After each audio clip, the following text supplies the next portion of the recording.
Hello, everybody. My name is Rafael Chacín, as known as El Capitán Rafucho.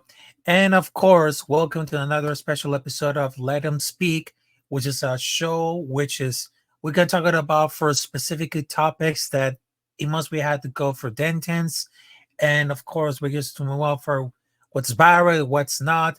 And we're going to talk about for sports, entertainment, all about these things with some special guests. So right now on this episode of Let Them Speak, so right now we had a huge content creator not only provides for the whole world of the soccer because this is for these soccer fans who believe and think about it because right now the soccer is like an international language of sports because it's not only about for the United States but also it's about for the another part of the world like Europe, the Americas, Asia, they're everywhere. And right now I have the extraordinary pleasure to have one of the coolest content creators who provides soccer, everything about for sports and for wrestling, which we're talking about later. So, ladies and gentlemen, I will give it introduce to you the man of the hour, Mr. Ryan Anderson. How's it going? Welcome to the podcast, Let Them Speak. How's it going? It's been going good. I'm happy that we're going to get this one done. This one's been in the works for a while, but we're finally getting it done, and we're going to have a good time here. Yeah, there you go. All right. So, let's first talk about for the first topic. So, right now, on February, which is not only about for the month that goes for the Super Bowl, but also here it is the February, which is gonna start to begin with the Major League Soccer, which is I'm happy to go for it. And right now, let's just see how to go for the impact right here. So there's a lot of athletic performance because first and foremost, they had Jose Martinez. He got to continue to the building out for the MLS with the Montreal Impact. But right now, we just see because the last season, we just see Lionel Messi with the Inter Miami Football Club. And then we just had a plenty of great performance. So right now, this season for the 2024 Major League season, they just had like very good for changes.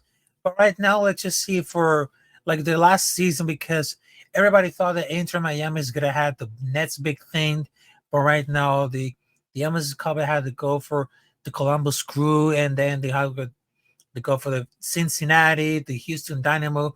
So, what can we prepare for the 2024 season for the Major League Soccer season? It's gonna be like a time for the Columbus Crew. It's gonna have the opportunity for the Inter Miami holding out for the first title along with Lionel Messi and Luis Suarez. Well, if you've been watching Miami's preseason, it's looked like a pretty much a full-on disaster for Miami. The 0-0 draw against El Salvador, the 1-0 loss to Dallas, the 4-3 loss to Al Hilal, and the 6-0 loss to Al Nasser. Every game they've played, besides the El Salvador game, has been a loss. And even then, they didn't look too good in that one. Messi played 3 of them most of the game. He scored a goal, a penalty against Al Hilal. Suarez has scored. But Miami's defense just looks absolutely horrible right now. They don't look good enough to be the contenders that we thought they were.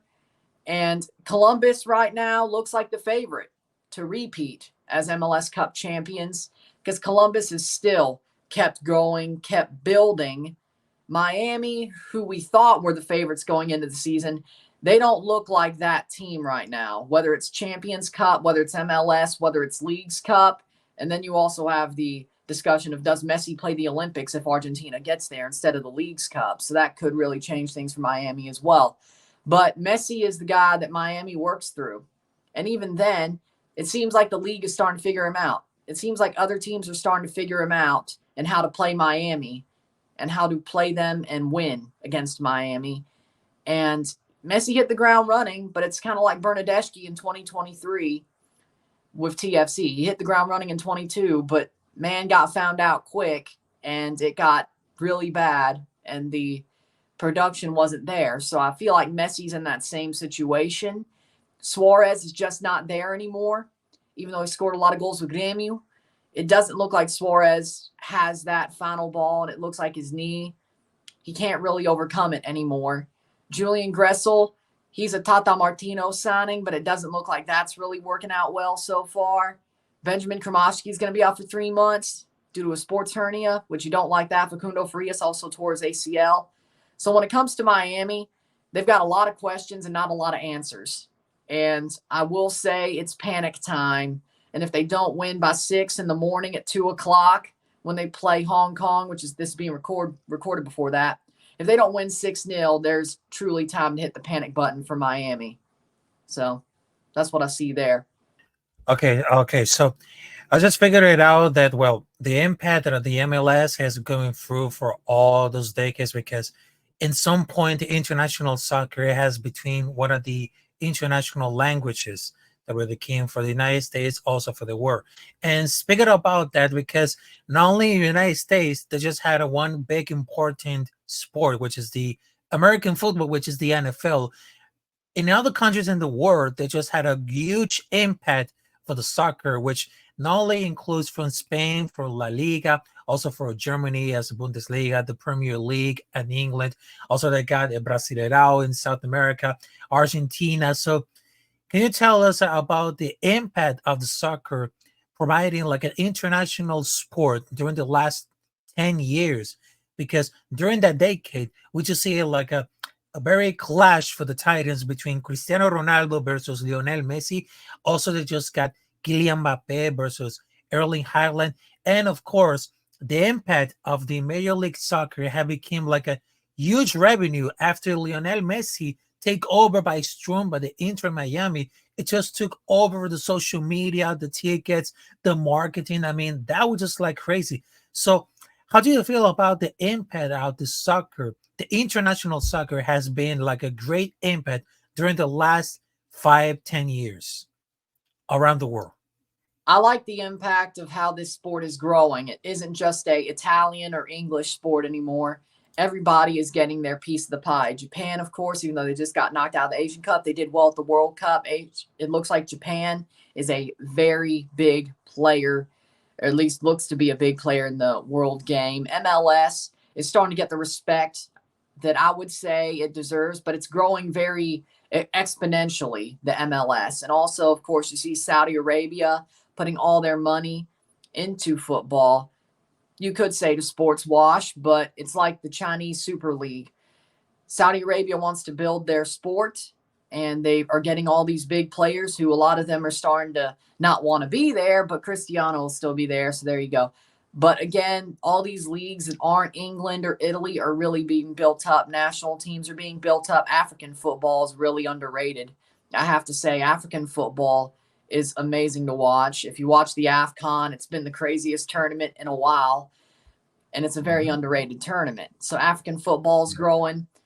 MLS is growing at a very quick pace, and the only thing that could really stop its growth is the owners of the league not wanting to really push forward into growing the league and putting more money into it. They're afraid to put more money into it. And you can see that with how the people were thinking the salary cap was going to go up, the DP spots were going to go up in the offseason, but they never did. And I didn't like that announcement. I wish the cap went up, more DP spots, designated player spots. But they didn't do it because the owners are afraid to put more money into these teams because they want to make more money out of it. But that's exactly shows how big the league is growing, because these owners are like, I got a lot more money out of this than I did 10 years ago or 5 years ago. So again, the sport is growing to immense levels throughout the world. And it's not just the old halves winning. You could see teams like Japan winning, USA. I won't say Canada because, well, they've got a lot of problems. But Japan, USA, Morocco, Senegal, teams like that, you could always say, hey, maybe they got a chance now. It's not just Argentina. It's not just England. It's not just Italy. There's a lot more teams that have a chance now, and that's always a good thing to see. Mm-hmm. Yeah, exactly. Because if you took a look at a very example of La Liga MX, which is on Mexico, they just had like a huge fans, and they had a lot of tradition and culture has been for years. And I know I've been growing up watching soccer for my entire life, which is when I was born. And I just see like a very huge impact of the UEFA Champions League, what it had to the clash out for those titans, not only in the United Kingdom, but also in Spain, Italy, Germany. I mean, this is like a very huge. And besides of that, on La Liga MX, also from Argentina, Chile. I mean, if you saw like at the social media, seeing like Arturo Vidal coming back from Colo Colo, which is like a cultural tradition and one of the biggest important clubs in Chile. Also, they just got La Liga Futbol in Venezuela, which is very, very good because right now they had a lot of support on social media, the marketing, and also there's a lot of television and radio to have to see the coverage. Also, I just see by the Charlotte Football Club, they've been struggling for a lot of time because that was a lot part of the extension, the part of the agreement. Because right now, I just see like the two games at the Charlotte Football Club, and since then they have so many important fans, not only for the United States but also at the Latin America, which is they just live in the North Carolina because I live in North Carolina, and there's a lot of Latin American fans who support the local team, which is the Charlotte Football Club, and there's like a huge fans loving out the sport because you can get out of it. Because I know there's from September to January is all about the NFL and football, but when it comes to like midwinter, also there's spring and summer. It's all about soccer. There's no explanation about it because it's like a passion to do it, and I really like it. And for that reason, from 2022, because they just get into to starting up as a team, starting out for everything. I mean, look at that for the impact for the fans. Their recognition of the support groups has gone for the Bank of America Stadium. I mean, remember when it comes to the first game, when it comes to the national anthem, they just sing a lot because one of the singers who provided the national anthem did cover the microphone due to technical issues, and the whole crowd was singing about for the national anthem. You see like the feeling, the passion, when it comes to soccer, including the Major League Soccer. It's the passion, is the fans who want to see soccer, whether it comes to after the NFL, is like the passion of all these fans. They're just building out for the DNA. Yes, and I would agree with that because to me, MLS is becoming a league that's more wanted to be watched than MLB. NHL never really got that foothold in America. MLS, arguably in the USA, is about to be the third best league, the third most watched league. Of course, you'll always have the NFL, the NBA. I don't think you can beat the NBA. I hate to say it, but it's true. MLS being where they are is a really good indictment on the league, or a really good saying for the league, because more people want to watch it than baseball. More people are interested in watching MLS than watching MLB. And I get it because I love baseball, don't get me wrong, but MLS is a lot more fast paced. It has a lot more great play. It has a lot more interesting play than what MLB does. And then, of course, as I said, the NHL just doesn't have that foothold in America that it does in Canada. So you could arguably say MLS either will be or is the third most wanted to watch league or most hyped league in this country. And that's just the way I take it. And I think that's a really good thing to see, whether it's just the hype or whether the numbers are behind it.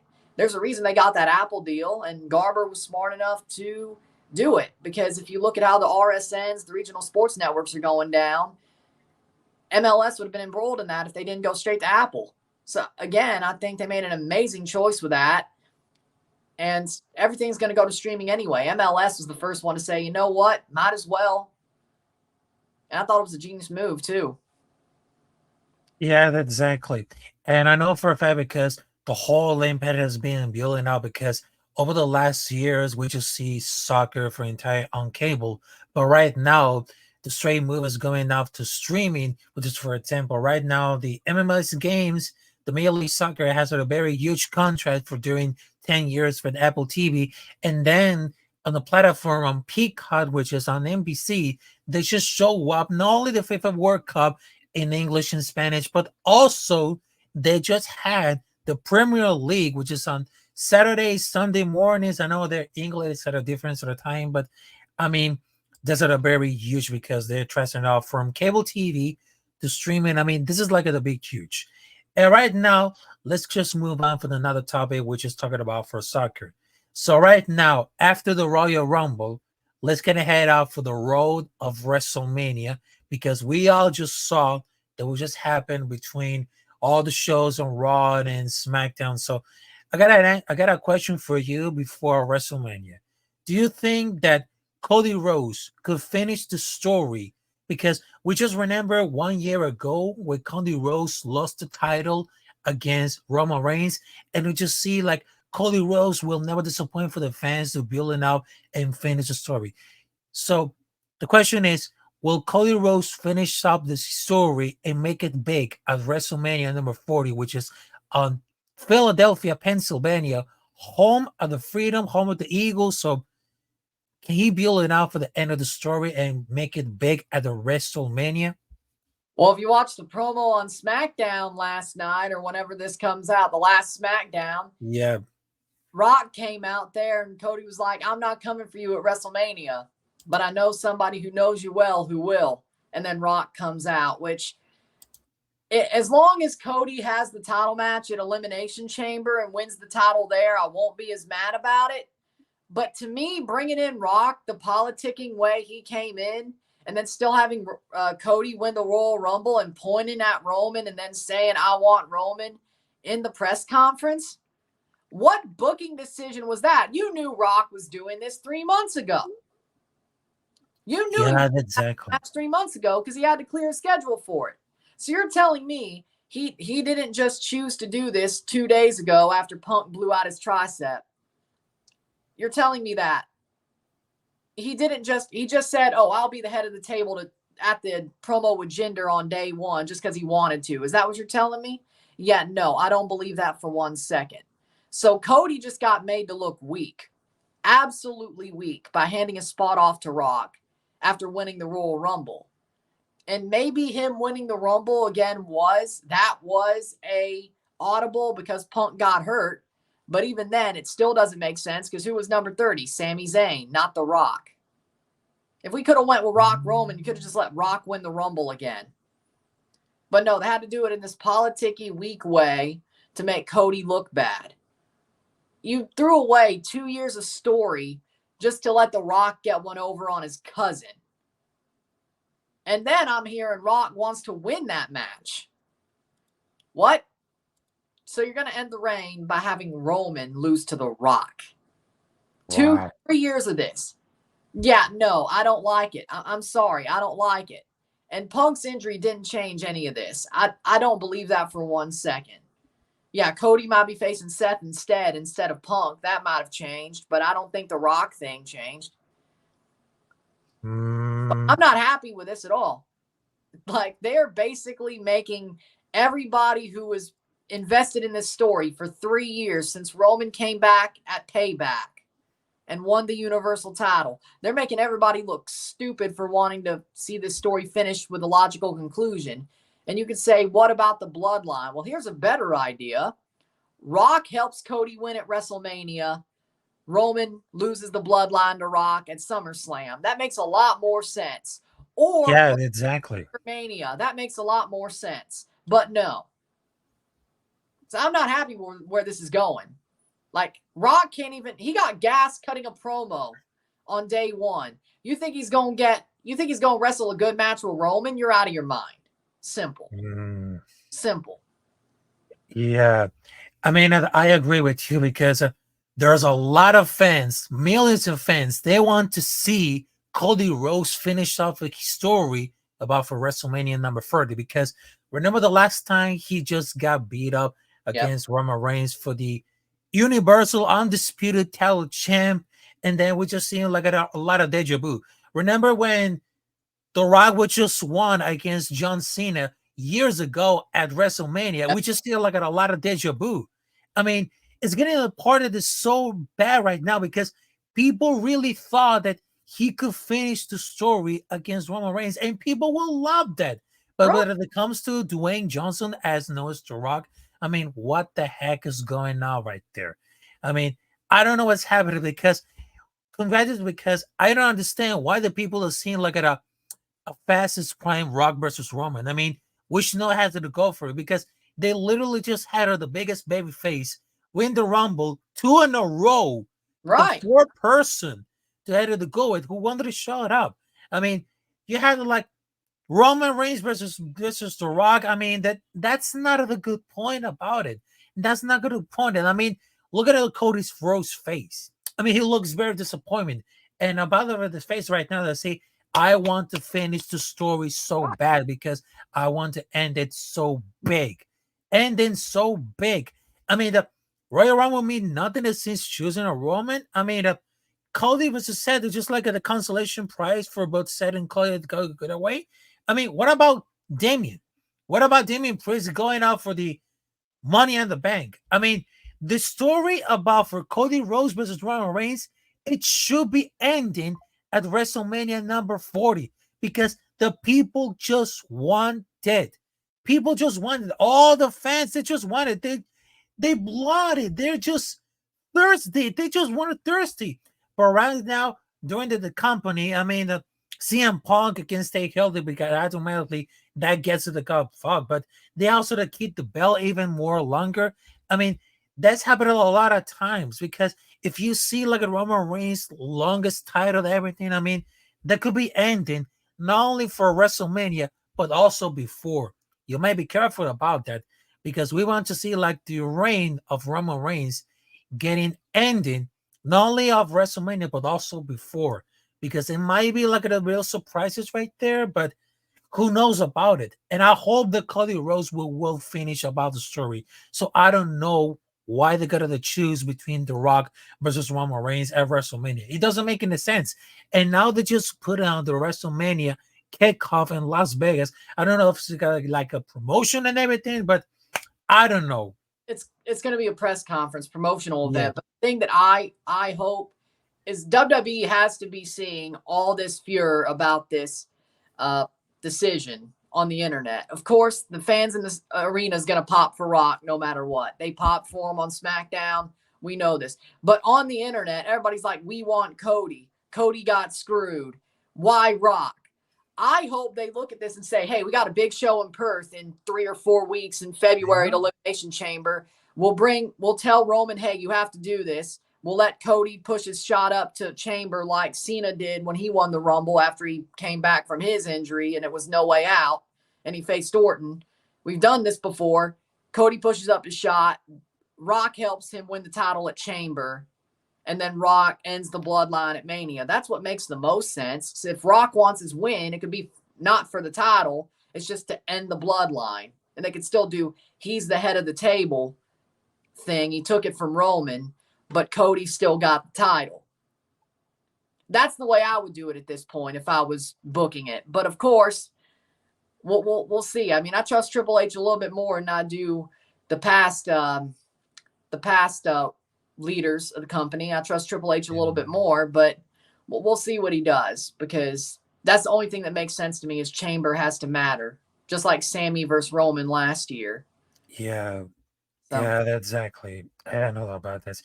And of course, speaking about for WrestleMania number 40, I know we're just getting like the roll for the WrestleMania because right now they're celebrating the edition number 40, which is on Philadelphia, Pennsylvania, which they have like some of the amazing stars to watching, the brand new stars, also the oldest ones. So I got a question for you.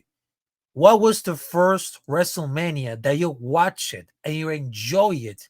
Because right now we're gonna celebrate for 40 years of WrestleMania, and right now, what was the first WrestleMania has experienced as a wrestling fan? The first WrestleMania I watched live was WrestleMania 30, so that's a pretty good one to start with. Of course, I'd watched wrestling here and there before 2013, but I jumped in right after WrestleMania 29, like weekly, and that's when I really got my Nana into it, and we really started watching weekly at that point. So WrestleMania 30 was the first one I watched live. And that was a really good one to start with because, of course, Daniel Bryan winning over Triple H and then winning the against Orton and Batista, Cena versus Wyatt, which people still say that decision where the match was wrong, but I was a big Cena fan. I still am a big Cena fan, but at the time I was like, of course Cena's going to win. But again, Mania 30, I think that was a good one to start with, to watch live, the first one to watch live. Of course, at this point, I've watched every one, whether it was live or whether it was on the WWE Network. but 30 was a good one to start with live, because that was a really good WrestleMania. I think it was one of the better WrestleManias in the modern day, I think. And I would say that it's probably top 5 all time, to be honest. Yeah. I mean, to be honest, right now, the WrestleMania 30, it might be one of the greatest things about for the history. I remember seeing like Daniel Bryan holding up for like enormous battle from the H's. I know that Daniel Bryan just won not only one, but also 2 titles. He just won against Randy Orton and then Batista. And one of the biggest events who became like a viral moment that we never forget, that the streak of Undertaker was over. I mean, between Brock Lesnar versus The Undertaker. And I know that The Undertaker was really undefeated at WrestleMania. And when then did it just come for Brock Lesnar, it was like, man, they should be like at the viral one, because everyone, they're really shocked when Brock Lesnar took an F5 against The Undertaker. And the people are just like, holy snap, what the fuck did I just saw that? And the whole people was really, really, really shocked when it comes to Brock Lesnar winning against The Undertaker. And then I was like, holy snap. But they just snap out of it and just present the whole moment that it captured, that changed the whole world for wrestling, that we just saw The Undertaker lost against Brock Lesnar. That was in the WrestleMania 30. And I had to tell you about it because I'm just like an old school wrestling, because Yes. I remember see like many different styles of WrestleMania. I just see The Rock versus Stone Cold Steve Austin. Also, the most important thing, which is Brock Lesnar versus Goldberg. I mean, that was very huge. Also, they just got up one of the amazing show for the all time for the ages, which is John Cena versus Dwayne Johnson, which is on WrestleMania 2012, 2013. That was just like very shocking. And since then, I was watching because right now it was like the greatest wrestling event of all time, because we just call it like the Super Bowl of wrestling, because they just got greatest main events, great performance, and of course, great special guests and unexpected surprises. I mean, people cannot forget about for these WrestleMania moments that we just stuck it in the head and we just living out for as a kid, as a grown up. I mean, you can never imagine what surprises came in for the WrestleMania. I mean, for example, I mean, they just had like biggest entrance between Triple H. Also, they got Randy Orton, the 1,000 John Cena's at WrestleMania number 25. Also, they just got the last match of Ric Flair versus Shawn Michaels. And then we just see like one of the most important events that we just see for WrestleMania. That was in 2019. 2019 between Becky Lynch versus Charlotte versus Ronda Rousey. He became the main event of the WrestleMania, and people never forget about that. And then we just see for another year, so take it back for the decade of 2020, we just see like a lot of great things, also the disappointment things, but we just saw because the last year on WrestleMania Los Angeles, we just see like unbelievable, because we just see Kevin Owens and Sami Zayn beating off of the bloodline, which is the Usos, and they became like the champions. And then after Rhea Ripley won at Royal Rumble, she beat up Charlotte for the women's champion, and just like what they came for the memory that has always had at the time. And those are the moments that we can never, never forget, and we just stuck of. Because as a part of the wrestling fans, we enjoy to love it. And I know the wrestling is fake, so we just love the entire moments that we just see, not only at Royal Rumble, but also in WrestleMania, Survivor Series, also for SummerSlam. I mean, we cannot get rid of it, because as part of the wrestling fans, it's part of the culture, about the tradition.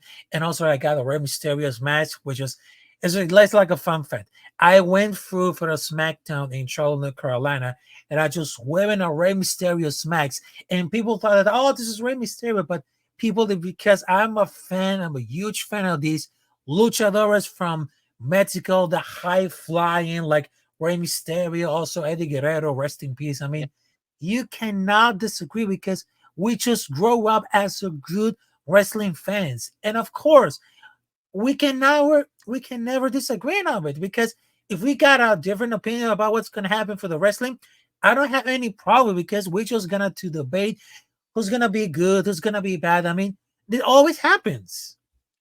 Yeah, like I remember last year I was stumping for Sami Zayn to win the world title at Elimination Chamber. I was like, Yeah, better win. And everybody's like, really? You want Sammy to win? I'm like, I love Sammy. I've always been a fan of him. When he was Generico, I've always been a fan of him. I want to see him be the world champion. Man, those weeks where he was going for the world title was some really, they had me believing they might have done it too. Like it hurt to see the finish of that match because they had me believing they might just give Sammy the title. But like that's just another thing is like people have their favorites. People have things where they're like, that really doesn't make sense. But to me, the thing I love about wrestling is even though it's kayfabe, even though it's scripted, I don't really care about heel face dynamics too much.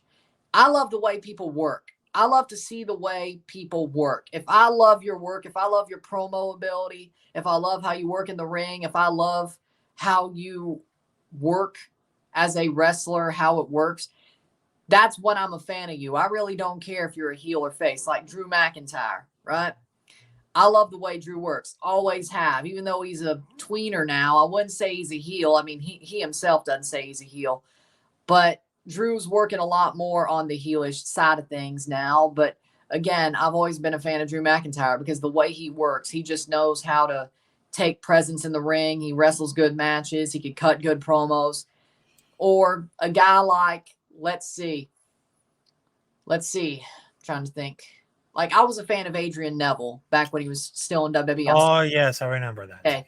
But people were like, I really don't get this Adrian Neville thing. But the way Pac Neville wrestled his matches in NXT, he was just amazing in the ring. He didn't really have any promo ability, but as NXT champion, I thought that was a really good run that he had. I think they did ruin him on the main roster, but I mean, it was the mid 2010s. What'd you expect with him? But in NXT, I thought he was really good, and I wish he had that sort of.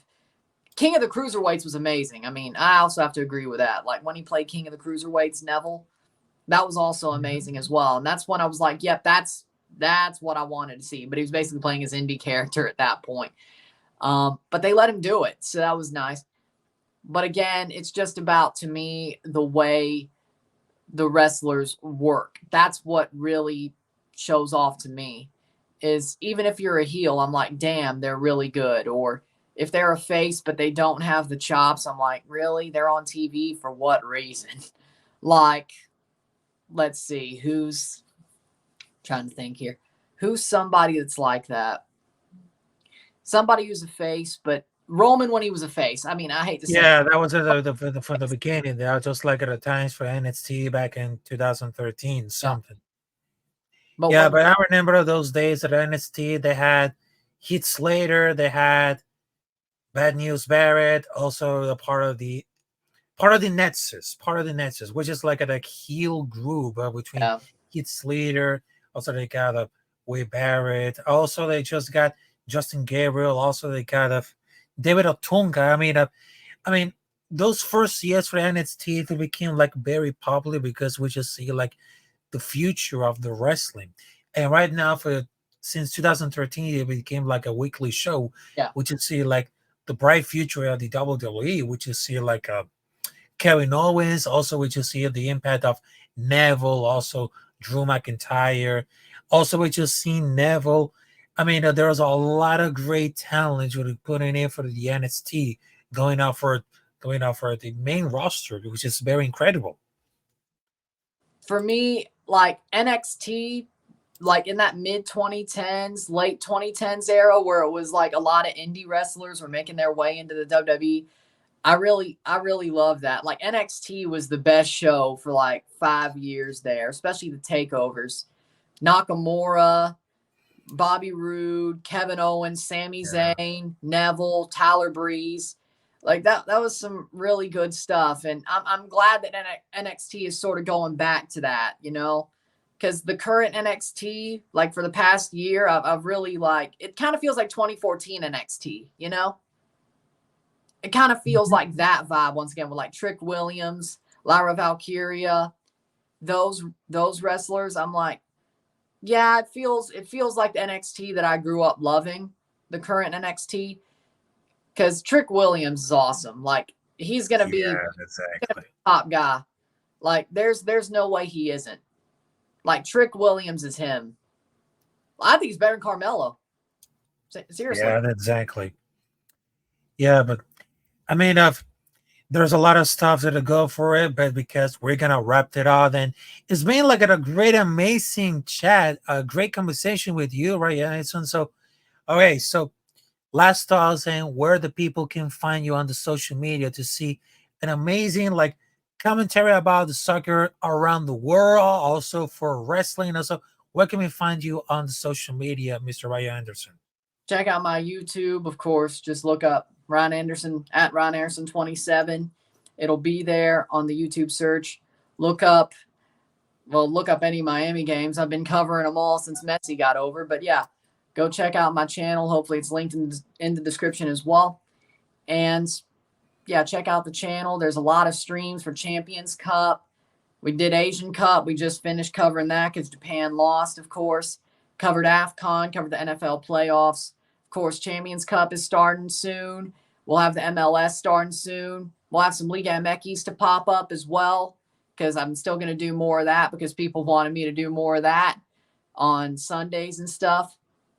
Toronto games, Miami games, a couple of St. Louis games are planned, a lot more than I did last year. Of course, Champions Cup. And of course, when World Cup qualifying starts, the Nations League in March. We got a lot of stuff to cover on that channel, but again, we'll be live for it. We'll be commentating it. I'll be reviewing it. Every game that I do will be live, but there's some that I also do reviews for. It depends on how the schedule hits, but there's about 2 lives whenever there's matches played. Whenever it gets really busy, we normally do about 2 lives a night, 1 review. So that should be a very interesting time. So yeah, check out the channel, enjoy the streams, and let's have some fun, and let's have a fun 2024. Yeah, exactly. And of course, my social media is Twitter at Capitán Rafucho, also on Twitter, @ El Capitán Rafucho. And of course, my YouTube channel is Rafael Chacín. You can subscribe, and also you can have some like play-by-play commentaries in Spanish that I'm doing over the last few days, weeks, that it became like very huge. Also, it's been like a great, amazing chat, a conversation with Mr. Ryan Anderson talking about soccer and wrestling, one of the greatest things. And of course, I will see you there for the new next episode of Let Them Speak, talking about sports entertainment, unfiltered, uncensored. So have a great night, guys, and I will see you there next time.